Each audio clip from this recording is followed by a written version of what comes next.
Make me happy. We're doing Chinese culture. And Okay, so instead of presidents ruling the Chinese, I guess, for the longest time they had dynasties, which would just be like a line of people that ruled and they were family. And then I guess once that family line was done, it moved to the next one. The first dynasty that China ever had was called the Xia dynasty in the 21st century of BC. And I found out that was the leader of that, but I'm not 100% sure. And that's when China switched from a primitive society to a slave society, I guess.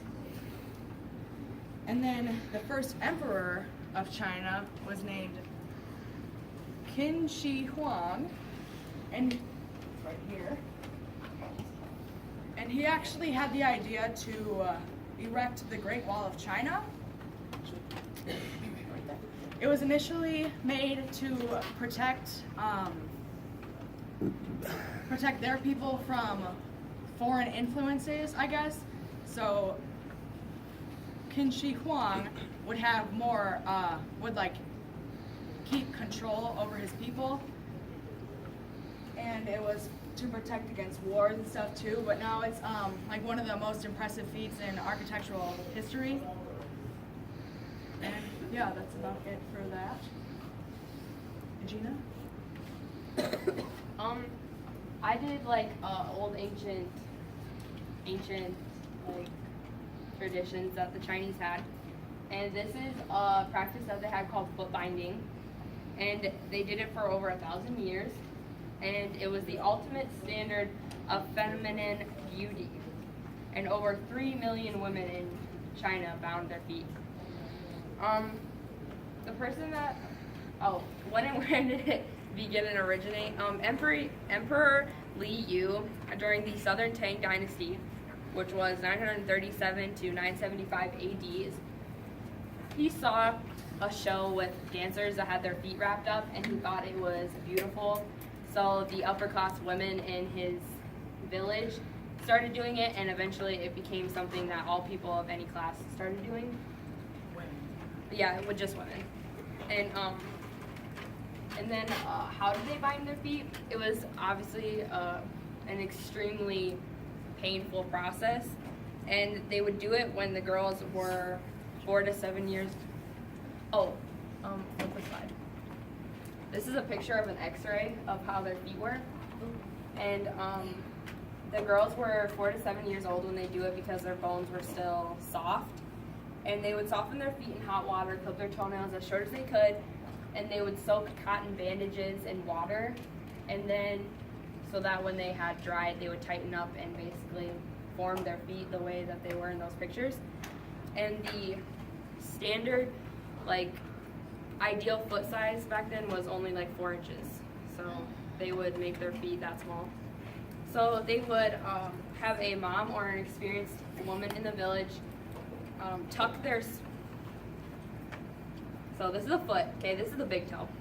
They would tuck their small toes underneath their foot so that this was still intact, their big toe, and it would stick out like this, kinda.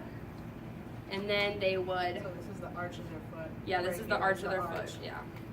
And then they would begin wrapping this part in a figure 8 motion with the bandages, and then they would break the arch of their foot like this, so, and then push their heel up front so that their foot was like that long.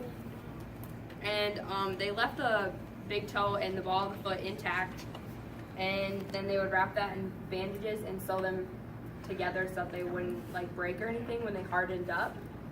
And then they would put tiny shoes, go back 2 slides. Not this one.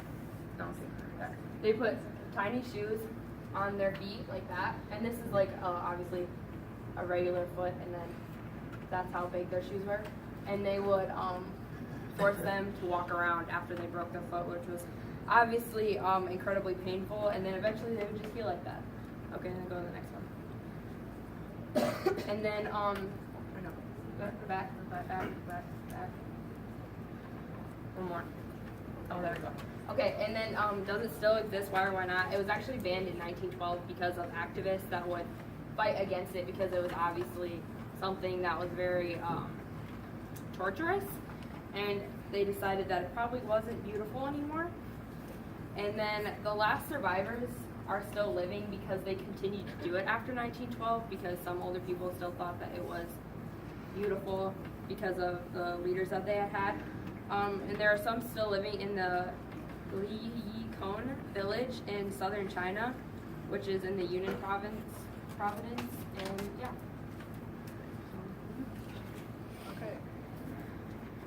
Okay, now I'm going to talk about the culture with food in China, and I'm going to talk about more table manners, I guess, than stuff like orange chicken and like... Go.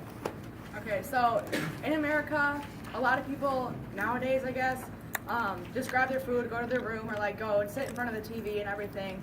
Or I guess some families still, like my family eats dinner tonight, or like not tonight, but like every night together around the table, and we have, you know, the simple manners, like say please and thank you when someone hands you something. But in China, it's something that everybody does just because it's their culture. Table manners are very, very essential, and they take the nicest food, or like the warmest food, what was prepared the best, and they serve it to this, like the elder first, or the people that are more important, I guess, that they feel. And nobody is allowed to start eating until the host has offered some words of greeting, like they could say, please enjoy yourself, or thank you for coming, or something like that. And if you do, it's considered very, very, very disrespectful, and they really frown upon it. And chopsticks, everybody I'm sure knows of chopsticks. If you've been to like Hoo Hot or something and you just take them for fun, but you don't really know how to use them. They were actually considered to be something created by a really wise, like the really wise Chinese, I guess. And it's a really smart idea to them because they were made to pick, rip, and stir food. So it's like a multi-purpose, amazing tool for them.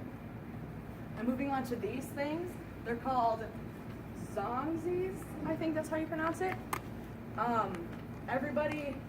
It's a tradition in China that everybody eats them during what's called the Dragon Boat Festival. And it's basically just rice with a little bit of meat wrapped in bamboo or reed leaves. And even if you don't go to the festival, it's still like, they just eat it that day for a tradition. I didn't really say what the significance is to it, but yeah, there's Chinese food culture. What'd you have?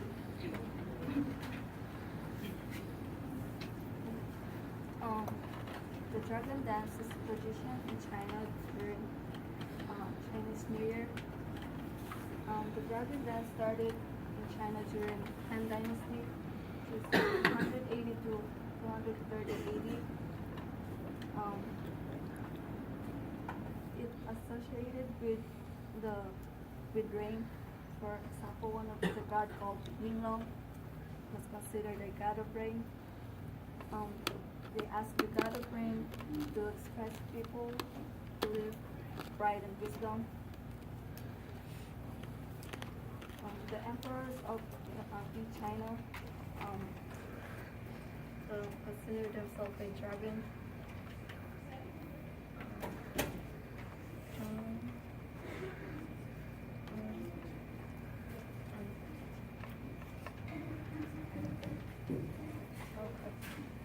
So the Chinese New Year is a holiday they celebrate in China. And it's the most important social and economic holiday in China. And it takes place at the end of January usually. And they celebrate this holiday to honor like household and heavenly gods and ancestors. That's where we store our eggs. Yeah. All right, cool. Give them a hand for being the first group.